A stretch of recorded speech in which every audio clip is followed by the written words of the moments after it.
একটি ১৬-১৭ বছরের মেয়ের হাত ধরে একটি পূর্ণবয়স্ক ভদ্রলোক দরজার নিকট আসিয়া দাঁড়ালেন এবং মাকে বললেন, মা, এটি আমার মেয়ে। এর একটি মেয়ে হয়েছিল, আজ সকালে সেটি মারা গেছে। এ বড়ই শোক বিহলা, তাই আপনার কাছে নিয়ে এসেছি সান্ত্বনা পাবে বলে। মা বললেন, এসো মা, এসো। মেয়েটি ঘরের মধ্যে আসিয়া মায়ের কাছে বসিল এবং পদধূলি লইবার জন্য হাত বাড়াইল। মা ঈষৎ সরিয়া জিজ্ঞাসা করলেন, আমায় ছুঁবে কি গা? এর যে অশৌচ হয়েছে।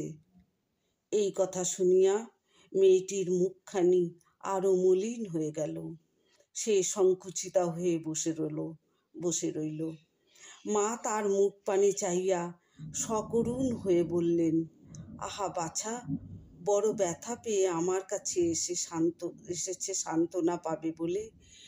আমি তোমার মনে কি কষ্ট দিলুম? তা হোক অশৌচ। এসো মা, আমার পায়ে হাত দিয়ে প্রণাম করো। এই বলে মেয়েটির আরও কাছে সরে বসলেন। সে তখন অশ্রু জলে ভাসিয়া মায়ের শ্রীচরণে মাথা রাখিয়া প্রণাম করল। মাও তার মাথায় হাত দিয়ে আশীর্বাদ করলেন। মা মেয়েটির কাছে বসিয়া মিষ্ট বাক্যে তাকে প্রবোধ দিতে লাগলেন। বললেন, আমি তোমায় কি বলবো মা, আমি তো কিছু জানি না। ঠাকুরের একখানি ছবি নিজের কাছে রেখো, আর জানবে তিনি সত্য। ঠাকুর তোমার কাছে রয়েছেন, তার কাছে কেঁদে কেঁদে মনের দুঃখ জানাবে। ব্যাকুল হয়ে কেঁদে কেঁদে বলো, ঠাকুর, আমায় তোমার দিকে নাও, আমায় শান্তি দাও। এই রকম করতে করতে তোমার প্রাণে শান্তি আপনিই আসবে। ঠাকুরে ভক্তি রেখো, যখনই কষ্ট হবে ঠাকুরকে জানিও।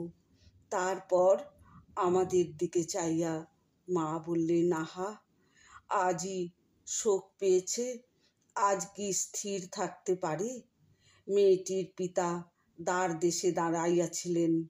পিতা পুত্রী উভয়ে মাকে প্রণামপূর্বক দুঃখ নিবেদন করে শান্ত হয়ে চলে গেলেন।